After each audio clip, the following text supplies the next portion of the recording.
Okay, folks, I know you'll probably kill me for this.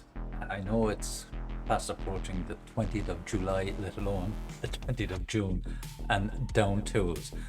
Anyway, just said I'd make a quick presentation or video or info video for you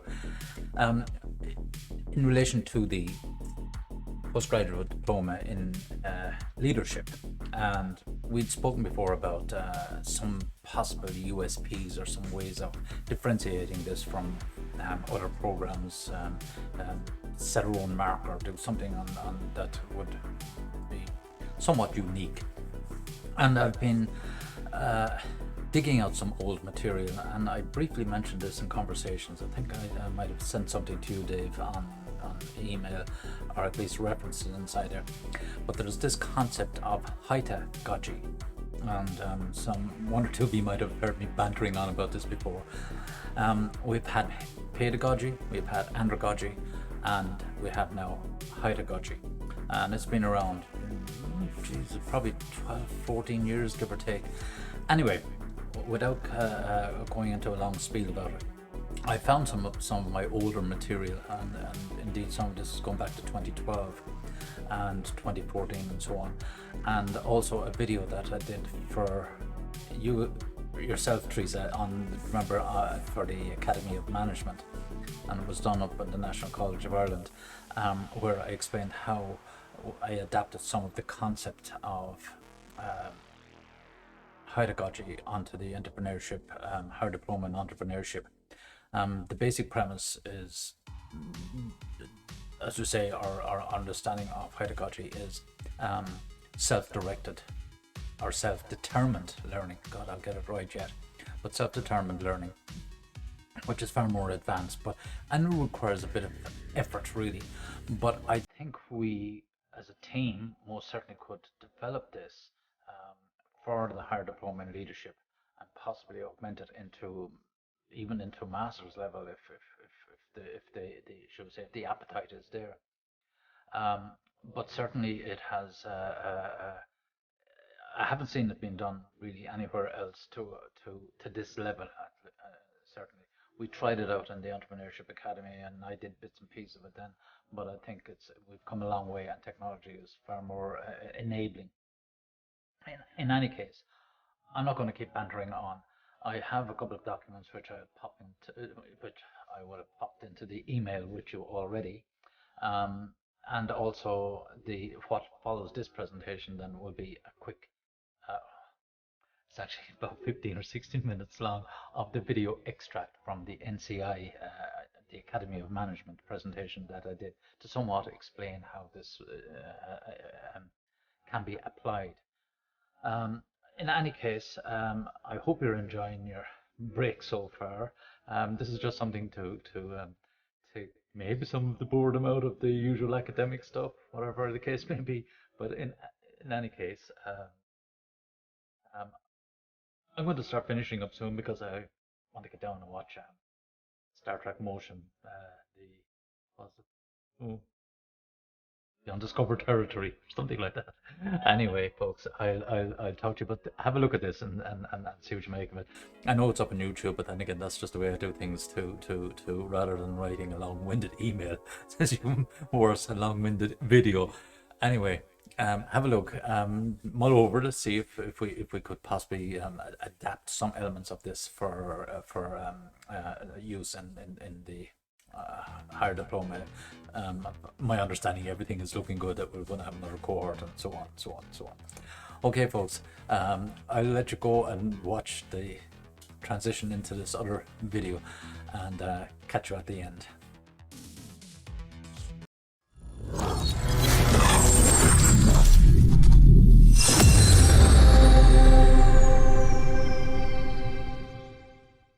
The selfie.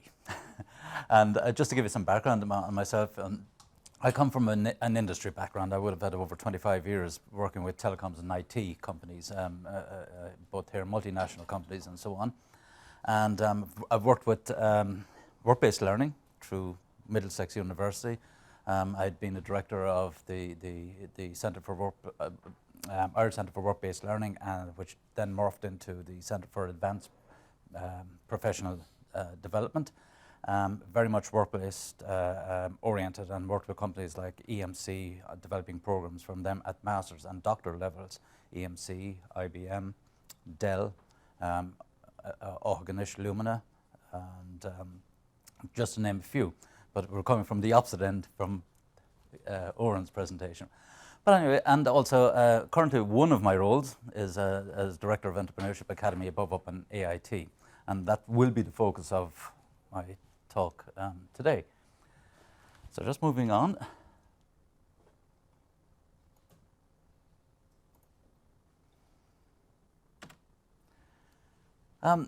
I've had time to reflect on some of the conversations this morning, which was a little bit of an advantage. And I've been able to extract and identify certain areas about constraints, resources, timing, support, and so on, which you will be evidenced in the presentation as we move down through it. What I want to cover is how we addressed this concept of Heutagogy, which is the next generation or next evolution from andragogy, developed by Stephen Haas and Chris, God, I can't remember his second name, but anyway, Stephen and Chris, the Australian researchers. And essentially this approach, we've started to modify it and adapt it inside in our program. So basically, if we look at the concepts of action learning, reflective practice, how we merge them together, because ultimately the real experience, the real learning takes place when you actually go and do something. And that's very simply following Kolb's cycle, pretty much basic stuff. However, we take it one step further and say, right, really, when you boil down all the approaches and the literature from reflective practice, what are you asking yourself? Two questions. What did I do yesterday? And how can I improve on the way I did what I did yesterday? Couple this with Heutagogy. Now let me explain a little bit more. Heutagogy is self-determined learning. It's highly student or learner centric. And that was one of the triggers that brought me into this area. I was doing a program on UCD a couple of years ago, and I met a guy called David Price from the UK, OBE. He and Paul McCartney set up a music school in Liverpool. And he had written a book about open and innovative ways of delivering education. And in conversation, he mentioned this Heutagogy and said, there's a concept now worth looking at. And found that it had all the that I was looking for in terms of developing with the program team, our higher diploma in entrepreneurship, which is a level 8 program in AIT. Now we had started the program, and exactly as Dr. Fiona O'Riordan had mentioned, we had the tick boxes for the program and the curricular development. And we fell into the trap. You'll see some of the boxes that are ticked later on. However, and rather than waiting for the usual programmatic reviews, we started to revise this on an annual basis. And we've gone through 2 iterations of the way we were assessing and delivering our program. And this is where this self-determined, it involves the student in determining what they want to learn and when they want to learn it. So there's a hint of industry standard of just-in-time learning coming in onto this. Okay.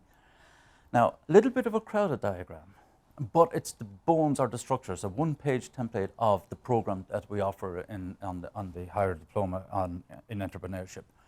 And you'll note that it has 2 areas, professional development and, of course, technical development. And these are just samples of the modules that would take place inside. And some of the linkages, some of the key undertowing, key themes that are developed through over the course of the program itself. Plan, do, reflect, act, validated learning, and of course, business model generation. The latest and current approach is one of the better models for helping entrepreneurs to think more effectively about what they want to produce and how they want to deliver it, who their customers are. The guessing model. However, those iterations of the guesses provide phenomenal opportunity for reflective practice and in-depth learning about each stage as they're progressing through the program. We have the standard Qqi models. As you can see, the areas that we need to cover, the learning outcomes, and just shortening those down into these number of outcomes. and a typical example of a submission document that will go for program approval. And I say all the boxes that need to be ticked. Taking our own program, we have 8 modules, and we have all these assessment elements that had to go through the standard industry panel. And interesting, as Dr. Fiona O'Riordan mentioned about exams, the industry panel actually wanted us to have exams where we had 100% continuous assessment. We managed to argue in favour of the 100% continuous assessment, and these were from the industry people themselves on the panel, interestingly. So we assessed, we had 42 learning outcomes over 8 modules to facilitate 7 Qqi outcomes. As Warren Burns would say, overmanaged, underled, in this case, overassessed. So in consultation with our external examiner, the program team itself, those involved, both the lecturers and mentors involved in the program, we started to revise down the number. And this is what we say, here's the science bit. Taking the Qqi model that I use for just to backtrack from my background is in knowledge management and developing programs and to achieve strategic objectives in organizations through work-based learning and so on and so on. And we looked at some of these models, and this particular side of the model in particular, complex environments and chaos, and they're very typical for an entrepreneurship's environment. All go, many decisions to be made, very complex decisions need to be made, so there's a lot of reflection in action as well as reflection on action. Okay? So we pull these together, we look at this triple loop learning approach. Now I'm basing this on Gregory Bateson's approach to triple loop learning, a little bit a predecessor to Argyris and Schoen, and how taking a systems approach we can evolve, and that's evidenced in, for example, how some of the entrepreneurs can pivot their ideas. Start off with one idea, and as they're thinking about this idea, can actually pivot and change out into something that's totally different. And that has happened in 3 occasions with our entrepreneurs. So it helps us understand a great deal more about ourselves and regarding the beliefs and our own beliefs and perceptions. So it's starting to embed a more conscious ability and capability to learn how to learn through reflective practice. So pulling these together, taking reflective practice and action learning and focusing it on a student or a learner-centric assessment strategy, we found that the feedback from the students was that they were tending more towards the professional development side of the program. Now, let me explain that a little bit more. Spanner in the works. I'm Irish, not Spanish. Sorry. The learner centricity of this. We sat down with the actual entrepreneurs on the 2nd iteration of the program. And we asked, of the 8 modules that are on offer, prioritize them from your perspective. Which do you think are the most important to you? Yeah. So this is the integrated approach. Again, that was referred to by earlier speakers. The integrated approach between the program team, the lecturers involved, mentors involved, and we don't actually call them students, we call them candidates on this. Raise the level a little bit more. So they prioritize the actual modules themselves. Then we ask them, of the learning outcomes attributed to each of those modules, prioritize those. So now we're beginning to evolve a customized program for the entrepreneurs, even though they're all doing the same program. And this is where the just-in-time approach, because typically some entrepreneurs can be up and running and have their businesses up and running within a matter of weeks. Others may take both semesters. We run this from September to around May timeframe. So they're at various stages. So we've got to be able to be responsive and flexible to deliver the content, the support that the actual entrepreneurs want at that point in time. So by highlighting what they need, we're able to customize and develop literally as we're doing it. Taking our module here, we started out with this 55-45 split. So you see there's more emphasis on the professional development. Internally we joke, we train the jockeys, we don't ride the horses. And this is the training of the jockey side of it. And actually one of the entrepreneurs came back and said, but sure, look, I can read that stuff in a book. And he's actually right. So up on this side of it, how can we evolve the levels of emotional intelligence? We do quite a substantial amount of psychometric testing over the course of the program with the actual candidates. One of our unique selling propositions, so to speak, is that all of those that are lecturing on the program have some level of industry expertise. More importantly, they have primary and secondary disciplines. For example, two of my colleagues would have their advanced psychometric testers, evaluators, coaching and mentoring qualifications that they don't use in the normal course of their daytime lecturing as such. But now they're using one might be a strategic management with psychometric testing, Dr. Teresa O'Hara, for example, Dr. Jason Palfreman, similarly organizational development and psychometric testing, Ms. Brenda Flaherty, marketing expert, industry background, and also a coaching and mentoring, qualifications in coaching and mentoring. We use those, should we say, secondary skill sets. And it actually motivates all of us on the team that we're actually able to use these secondary skill sets to help develop the actual entrepreneurs. And that's been reflected back in commentary from the actual candidates themselves.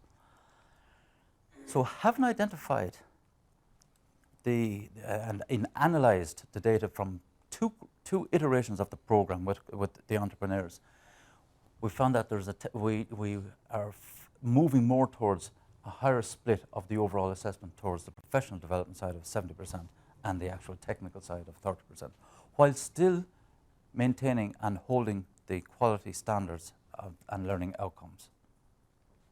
Okay. And here will be a typical example of how we broke down the assessments and the marks. And I know this is a very crowded document, but it's just by way of example, where we've reduced the number of learning outcomes per module, which ends up with an individual development plan, learning plan. So each student or candidate will identify what modules and what priority. And this is not rocket science, to use the expression. This was borrowed from concepts in other areas. For example, 360 feedback processes in HR, where manager will sit down with the employee and define the objectives over the next course of the appraisal period, and then we get the appraisal from the peers, the management and direct reports and so on, collate all of this, and then you have an appraisal carried out. But at this point, we're developing the expectations, the objectives. This is the professional development plan, or at least the learning plan for each entrepreneur. The feedback element is the integrated approach where all of the lecturers, mentors, workshop facilitators, they're all involved in the assessment, and it's continuous. Because it may look a little bit oversimplified on a spreadsheet, but there's a hell of a lot of work going on over the course of the program, where it's continuous meetings, weekly, fortnightly, between the staff that are involved. So for example, if they're in the early phases of their business development, they're looking at value propositions, customer segments. They don't need finance. So just those lecturers at that part involved in that section are involved in the assessing of the students. And it's continuous feedback. So of a total of originally of 42, we're down to 18. Number of modules still remains at 8, and we developed this over 800 marks, so to speak. It was 800%. And that's prioritized down. What the candidates don't see are the actual marks that are assigned based on the prioritization. They say what the priority is. So if they give something that's a number one priority, obviously that's of most importance, and that's where they need most coaching and most support or facilitation. And then we break it down, we end up with this more or less, I know, this is 101%, allow for a bit of rounding because it is directly from a spreadsheet. And ultimately, the challenge is the brick wall, to quote from Pink Floyd. Another brick in the wall. But again, this came up in conversation or in presentations this morning. Resources and requirement. Now, on the standard and traditional way, we do have our timetabled resources, timetabled hours to facilitate the Entrepreneurship Academy. However, that hour isn't the actual hour that's delivered. It's at the availability of the workshop facilitator, lecturer, and also with the academy entrepreneurs. So we are highly flexible, and we do have workarounds. And bearing in mind that these guys and girls only come in on a Monday and Tuesday onto our Innovation and Research Centre, along with the guys from New Frontiers programs and so on. So we have to have this kind of work. So we develop an ecosystem, and there's a lot of cross-learning going on between the two groups, for example. One of the methods that we've used in developing their programs, we actually get the entrepreneurs themselves to set up their own company amongst themselves in parallel with their genuine own company. And by that way, they have a mechanism that they can learn from mistakes without doing any harm or making any major faux pas. So it's a protected environment to an extent where they get to test and hypothesize about processes. And certainly one of the biggest difficult skills to develop is selling. Absolute selling. And we spend a lot of time with candidates helping to evolve their selling techniques, presentations, again, more psychometric testing, just so as they have the confidence to be able to stand up in front of investors and so on, to be able to pitch their ideas. That's it in a nutshell. If that's I can invite any questions. Anybody got any questions? Mark, just this issue of prioritization. Yeah. Just maybe go back over that. Again. Yes. Yeah. Totally sure I got. They rank the students.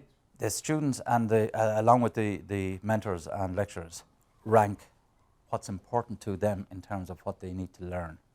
Because these are all graduate students now and mature students that would certainly take this program. And that's why at this level, it's nicely contained. We're talking about small groups. Yeah. Whether that's generalizable or not now is the next challenge.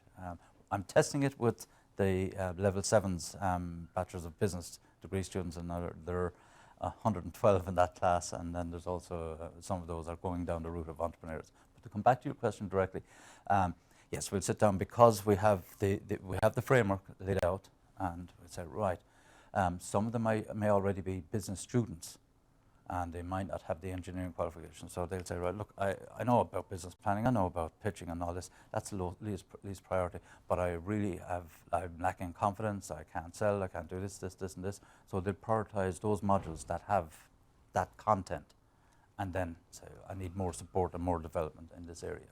The engineering students or candidates might be the reverse.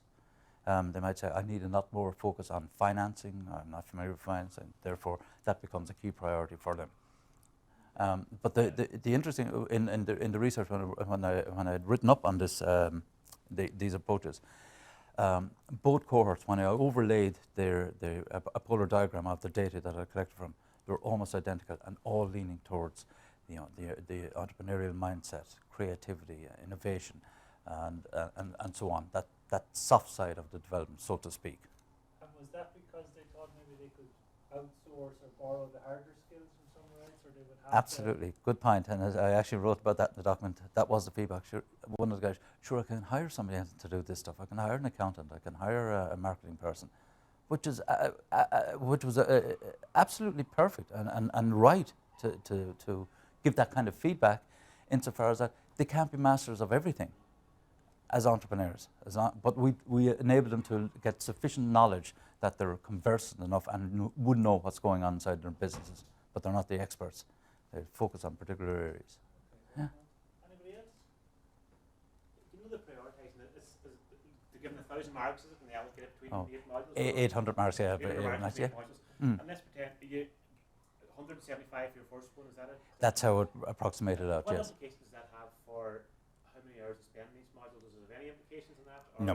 Credits, not in terms of, it may mean a more coaching and supporting and more content delivery to that individual for that with that higher priority. But that's part of the flexibility, and that they were should say the challenge that we had to overcome. So it can vary. For example, Teresa may spend some more time there working on strategy with 1 or 2 individuals. I might spend some more time on operations, supply chain, and so on and so on. But and we can separate out the group on an individual basis. It seems to be working anyway so far, but there's, as I said, there are a lot of challenges. Yeah, absolutely.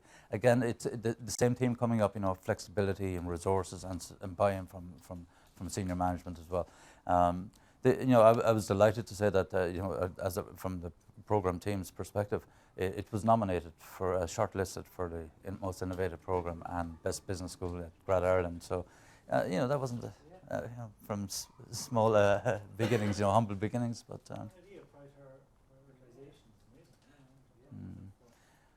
As I said, Okay, Mark, thanks a million. You're welcome. Thank you very much indeed. Now we're back.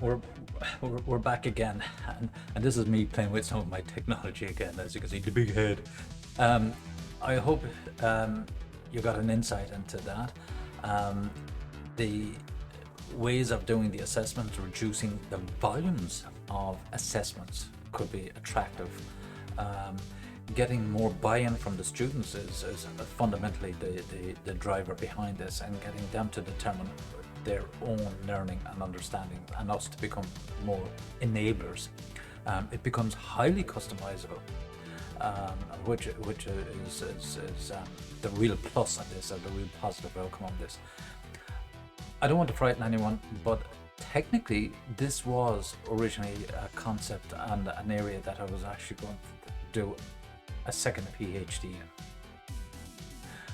I'm 61, I'm just not interested in doing anything now, but seriously, there is ample opportunity, interesting field for a PhD thesis if one so wishes to embark on such a journey. In any case, I'm going to leave it at that. I hope you've enjoyed it. I hope it makes some sense. By all means, give me a shout at any stage at all, and we can put the nuts and bolts in place if we decided as a team that this was doable or usable. With and take it from me, minimize the input, maximize the take. In other words, if we can do this in the most efficient and least taxing way, of course, then all cards are on the table. Okay, folks, take it easy, and we'll talk again soon. Cheerio. Bye.